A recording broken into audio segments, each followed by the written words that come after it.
ನಮಸ್ಕಾರ. ನ್ಯೂಸ್ ಟಿವಿಯ ಸ್ಪೀಡ್ ನ್ಯೂಸ್ಗೆ ಸ್ವಾಗತ. ನಾನು ಲೋಕೇಶ್. ದೇಶ ಮತ್ತು ರಾಜ್ಯದ ಸಮಗ್ರ ಸುದ್ದಿಗಳು ಹಾಗೂ ಸ್ಥಳೀಯ ವಿದ್ಯಮಾನಗಳ ಪಟಾಪಟ್ ಸುದ್ದಿಗಳು. ಬಂಗಾಳ ಉಪಮಹಾನಗರ ಹಾಗೂ ಅರಬ್ಬಿ ಸಮುದ್ರದಲ್ಲಿ ವಾಯುಭಾರ ಕುಸಿತದ ಹಿನ್ನೆಲೆಯಲ್ಲಿ ರಾಜ್ಯದಲ್ಲಿ ಮುಂದಿನ 3 ದಿನಗಳ ಕಾಲ ಮಳೆಯಾಗುವ ಮುನ್ಸೂಚನೆ ಇದೆ.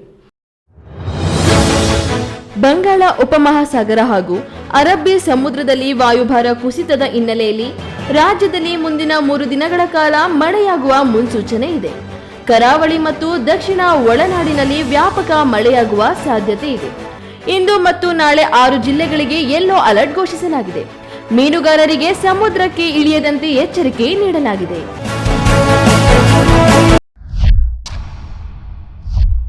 ಚಿಕ್ಕಬಳ್ಳಾಪುರ ನಗರದ ಭಗತ್ ಸಿಂಗ್ ನಗರದಲ್ಲಿ ದೀಪಾವಳಿ ಹಬ್ಬದಂದು ಪೂಜೆ ಮಾಡಿ ನಿಲ್ಲಿಸಿದ್ದ ಟ್ರ್ಯಾಕ್ಟರ್ ಅನ್ನು ಕದೀಮನೊಬ್ಬ ಕದ್ದೊಯ್ದಿದ್ದಾನೆ. ಚಿಕ್ಕಬಳ್ಳಾಪುರ ನಗರದ ಭಗತ್ ಸಿಂಗ್ ಏರಿಯಾದಲ್ಲಿ ದೀಪಾವಳಿ ಹಬ್ಬದಂದು ಪೂಜೆ ಮಾಡಿ ನಿಲ್ಲಿಸಿದ್ದ ಟ್ರ್ಯಾಕ್ಟರ್ ಅನ್ನು ಕದೀಮನೊಬ್ಬ ಕದ್ದೊಯ್ದಿದ್ದಾನೆ. ಕಿರಣ್ ಎಂಬುವವರಿಗೆ ಸೇರಿದ್ದ ಟ್ರ್ಯಾಕ್ಟರ್ ಮತ್ತು ಟ್ರಾಲಿಯನ್ನು ಕದ್ದೊಯ್ದಿದ್ದು ಈ ಘಟನೆ ಸಿಸಿಟಿವಿ ಕ್ಯಾಮೆರಾದಲ್ಲಿ ಸೆರೆಯಾಗಿದೆ. ದೀಪಾವಳಿ ಹಬ್ಬಕ್ಕೂ ಮುನ್ನ ಟ್ರ್ಯಾಕ್ಟರ್ ಖರೀದಿಸಿದ್ದ ಕಿರಣ್ ಪೂಜೆ ಸಲ್ಲಿಸಿ ಅದನ್ನು ನಿಲ್ಲಿಸಿದ್ರು. ಇದನ್ನು ಗಮನಿಸಿದ ಕಳ್ಳ ಟ್ರಾಲಿ ಸಮೇತ ಟ್ರ್ಯಾಕ್ಟರ್ ಅನ್ನು ಕದ್ದೊಯ್ದಿದ್ದಾನೆ. ವೆನೆಜುವೆಲಾದ ವಿಮಾನ ನಿಲ್ದಾಣದಿಂದ ಹೊರಟ ವಿಮಾನವು ರನ್ವೇ ದಾಟಿದ ಕೆಲವೇ ಸೆಕೆಂಡುಗಳಲ್ಲಿ ಸ್ಫೋಟಗೊಂಡಿದೆ. ವೆನೆಜುವೆಲಾದ ವಿಮಾನ ನಿಲ್ದಾಣದಿಂದ ಹೊರಟ ವಿಮಾನವು ರನ್ವೇ ದಾಟಿದ ಕೆಲವೇ ಸೆಕೆಂಡುಗಳಲ್ಲಿ ಸ್ಫೋಟಗೊಂಡಿದೆ. ನಿನ್ನೆ ಸಂಭವಿಸಿದ ಅಪಘಾತದ ವಿಡಿಯೋ ಪ್ರಸ್ತುತ ಸಾಮಾಜಿಕ ಮಾಧ್ಯಮಗಳಲ್ಲಿ ವೈರಲ್ ಆಗುತ್ತಿದೆ. ಈ ವಿಮಾನ ಅಪಘಾತದಲ್ಲಿ 2 ಸ್ಥಳದಲ್ಲೇ ಸುಟ್ಟು ಕರಕಲಾಗಿದ್ದಾರೆ. ತನಿಖೆಯ ನಂತರ ವಿಮಾನ ಅಪಘಾತಕ್ಕೆ ಕಾರಣ ತಿಳಿಯಲಿದೆ. ಬೆಳಗಾವಿ ಜಿಲ್ಲೆಯ ಚಿಕ್ಕೋಡಿ ತಾಲೂಕಿನ ಬೆಂಬಲವಾಡದಲ್ಲಿ ಗುರುವಾರ ಪತ್ನಿ ರಾಜಶ್ರೀ ತನ್ನ ಗಂಡನ ಅನೈತಿಕ ಸಂಬಂಧವನ್ನು ಪ್ರಶ್ನಿಸಿದ್ದಕ್ಕೆ ಪತಿ ರಾಕೇಶ್ ಹೊಸಮನೆ ಆಕೆಯ ಮೇಲೆ ಹಾಗೂ ಆಕೆಯ ತಾಯಿಯ ಮೇಲೆ ಮಾರಣಾಂತಿಕ ಹಲ್ಲೆ ನಡೆಸಿದ್ದಾನೆ.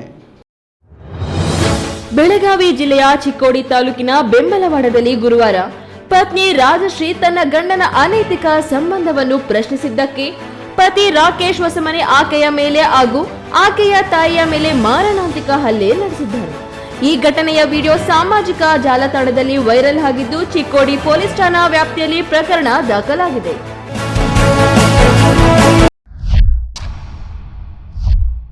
ಗಂಡ ಮಲಗಿದ್ದಾಗ ಪತ್ನಿ ಆತನ ಮೇಲೆ ಕುದಿಯುವ ನೀರನ್ನು ಸುರಿದಿದ್ದಾರೆ. ಪತ್ನಿಯ ಈ ಹೀನ ಕೃತ್ಯದಿಂದ ಗಂಡನಿಗೆ ಸುಟ್ಟ ಗಾಯಗಳಾಗಿದ್ದು ಆಸ್ಪತ್ರೆಗೆ ಸೇರಿ ಚಿಕಿತ್ಸೆ ಪಡೆಯುತ್ತಿದ್ದಾನೆ. ದೀಪಾವಳಿಯಂದು ಅಹಮದಾಬಾದ್ನ ವೆಜಲ್ಪುರದಲ್ಲಿ ಹೃದಯ ವಿದ್ರಾವಕ ಘಟನೆಯೊಂದು ನಡೆದಿದೆ. ಗಂಡ ಮಲಗಿದ್ದಾಗ ಪತ್ನಿ ಆತನ ಮೇಲೆ ಕುದಿಯುವ ನೀರನ್ನು ಸುರಿದಿದ್ದಾರೆ. ಪತ್ನಿಯ ಈ ಹೀನ ಕೃತ್ಯದಿಂದ ಗಂಡನಿಗೆ ಸುಟ್ಟು ಗಾಯಗಳಾಗಿದ್ದು ಆಸ್ಪತ್ರೆ ಸೇರಿ ಚಿಕಿತ್ಸೆ ಪಡೆಯುತ್ತಿದ್ದಾನೆ. ಗಂಡನ ಅಕ್ರಮ ಸಂಬಂಧ ಶಂಕೆಯ ಹಿನ್ನೆಲೆ ಪತ್ನಿ ಈ ಕೃತ್ಯ ಎಸಗಿದ್ದಾಳೆ ಎನ್ನಲಾಗಿದೆ.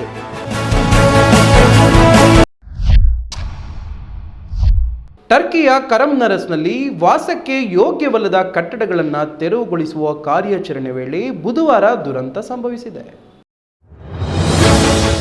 ಟರ್ಕಿಯ ಕಹರಮನ್ಮರ್ಸ್ನಲ್ಲಿ ವಾಸಕ್ಕೆ ಯೋಗ್ಯವಲ್ಲದ ಕಟ್ಟಡಗಳನ್ನು ತೆರವುಗೊಳಿಸುವ ಕಾರ್ಯಾಚರಣೆ ವೇಳೆ ಬುಧವಾರ ದುರಂತ ಸಂಭವಿಸಿದೆ. ಕ್ರೇನ್ ಬಳಸಿ ಕಟ್ಟಡವನ್ನು ಕೆಡವುತ್ತಿದ್ದಾಗ ಅದು ದಿಢೀರನೆ ಕುಸಿದು ಬಿದ್ದಿದೆ. ಈ ಅವಘಡದಲ್ಲಿ ಕಟ್ಟಡದ ಬಳಿ ನಿಂತು ವಿಡಿಯೋ ಮಾಡುತ್ತಿದ್ದ ವ್ಯಕ್ತಿಯೊಬ್ಬರು ಗಂಭೀರವಾಗಿ ಗಾಯಗೊಂಡಿದ್ದಾರೆ. ಈ ಬಗ್ಗೆ ಹೆಚ್ಚಿನ ಮಾಹಿತಿ ಇನ್ನಷ್ಟೇ ತಿಳಿದು ಬರಲಿದೆ.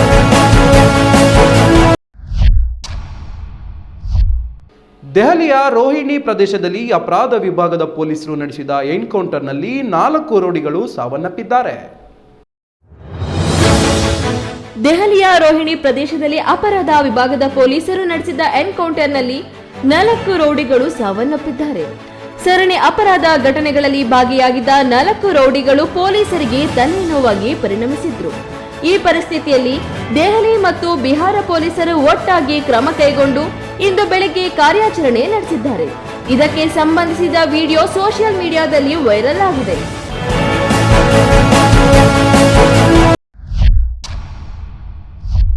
ಟ್ರಕ್ ಭೀಕರ ಅಪಘಾತಕ್ಕೀಡಾಗಿದೆ. ಅದು ಅತಿ ವೇಗವಾಗಿ ಮುಂದೆ ಚಲಿಸುತ್ತಿದ್ದ ಕಾರುಗಳಿಗೆ ಡಿಕ್ಕಿ ಹೊಡೆದಿದೆ. ಈ ಘಟನೆಯಲ್ಲಿ 3 ಸಾವನ್ನಪ್ಪಿದ್ದು 4 ಗಾಯಗೊಂಡಿದ್ದಾರೆ. ಅಮೆರಿಕದ ಕ್ಯಾಲಿಫೋರ್ನಿಯಾ ಹೆದ್ದಾರಿಯಲ್ಲಿ ಟ್ರಕ್ ಭೀಕರ ಅಪಘಾತಕ್ಕೀಡಾಗಿದೆ. ಅದು ಅತಿ ವೇಗವಾಗಿ ಮುಂದೆ ಚಲಿಸುತ್ತಿದ್ದ ಕಾರುಗಳಿಗೆ ಡಿಕ್ಕಿ ಹೊಡೆದಿದೆ.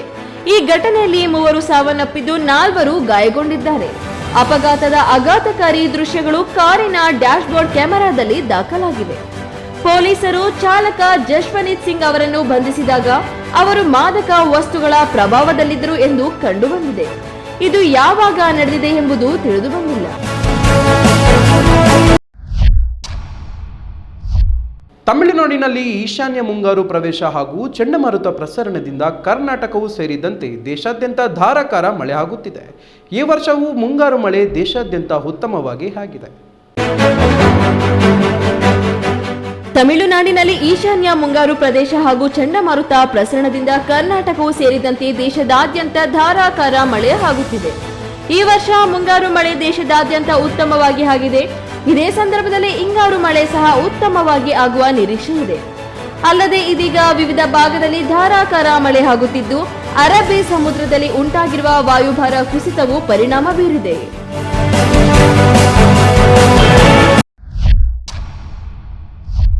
ಕನ್ನಡದ ಸೆಂಚುರಿ ಸ್ಟಾರ್ ಶಿವರಾಜ್ ಕುಮಾರ್ ತೆಲುಗು ನೆಲದ ಪ್ರಬುದ್ಧ ರಾಜಕಾರಣಿ ಗುಮ್ಮಡಿ ನರಸಯ್ಯ ಅವರ ಬಯೋಪಿಕ್ ಸಿನಿಮಾದಲ್ಲಿ ನಟಿಸುತ್ತಿದ್ದಾರೆ. ಕನ್ನಡದ ಸೆಂಚುರಿ ಸ್ಟಾರ್ ಶಿವರಾಜ್ ಕುಮಾರ್ ತೆಲುಗು ನೆಲದ ಪ್ರಬುದ್ಧ ರಾಜಕಾರಣಿ ಗುಮ್ಮಡಿ ನರಸಯ್ಯ ಅವರ ಬಯೋಪಿಕ್ ಸಿನಿಮಾದಲ್ಲಿ ನಟಿಸುತ್ತಿದ್ದಾರೆ. ಈ ಸುದ್ದಿ ಹಂಚಿಕೊಂಡಿರುವ ಶಿವರಾಜ್ ಕುಮಾರ್, ಯುವ ಸೇನೆ ಶಿವಣ್ಣನ ಅಭಿಯಾನದ ಮತ್ತೊಂದು ಮಜಲು ಕಣ್ತುಂಬಿಕೊಳ್ಳಲು ಕಾತುರರಾಗಿದ್ದೇವೆ ಎಂದು ಸಂತಸ ವ್ಯಕ್ತಪಡಿಸಿದೆ. Gummadi Narasaiah communist party of ಇಂಡಿಯಾದ ಪ್ರಮುಖ ಸದಸ್ಯರಾಗಿದ್ದರು. ಛತ್ತೀಸ್ಗಢದ ಜಾಂಗೀರ್ ಜಿಲ್ಲೆಯ ಆಕಸ್ಮಾರದಲ್ಲಿ ದೀಪಾವಳಿ ರಾತ್ರಿ ಪಟಾಕಿ ಸಿಡಿಸುವಾಗ ನಡೆದ ಜಗಳದಲ್ಲಿ ಬಲ್ಕುಂದ್ ಸೋನಿ 45 ವರ್ಷ ಕ್ರೂರವಾಗಿ ಕೊಲೆಯಾಗಿದ್ದಾನೆ. ಛತ್ತೀಸ್ಗಢದ ಜಾಂಜಗೀರ್ ಜಿಲ್ಲೆಯ ಅಕಲ್ತಾರದಲ್ಲಿ ದೀಪಾವಳಿ ರಾತ್ರಿ ಪಟಾಕಿ ಸಿಡಿಸುವಾಗ ನಡೆದ ಜಗಳದಲ್ಲಿ ಬಲ್ಕುಂದ್ ಸೋನಿ ಕ್ರೂರವಾಗಿ ಕೊಲೆಯಾಗಿದ್ದಾನೆ. ನಿನ್ನೆ ಬೆಳಗ್ಗೆ ಮನೆಯಲ್ಲಿ ರಕ್ತಸಿಕ್ತ ಶವವನ್ನು ನೋಡಿ ಅವರ ತಾಯಿ ಬೆಚ್ಚಿಬಿದ್ದಿದ್ದಾರೆ. ಮನೆಯ ಮುಂದೆ ಪಟಾಕಿ ಸಿಡಿಸಬೇಡಿ ಎಂದು ಬಲ್ಕುಂದ್ ಯುವಕರಿಗೆ ಹೇಳಿದ ನಂತರ ವಾಗ್ವಾದ ಆರಂಭವಾಯಿತು. ಈ ನ್ಯೂಸ್ ಟಿವಿಯ ಸ್ಪೀಡ್ ನ್ಯೂಸ್ ಜೊತೆಗೆ ರಾತ್ರಿ 8:30ಕ್ಕೆ ತಪ್ಪದೆ ವೀಕ್ಷಿಸಿ ಈ ನ್ಯೂಸ್ ಟಿವಿಯ ಮುಖ್ಯ ಸಂಚಿಕೆ.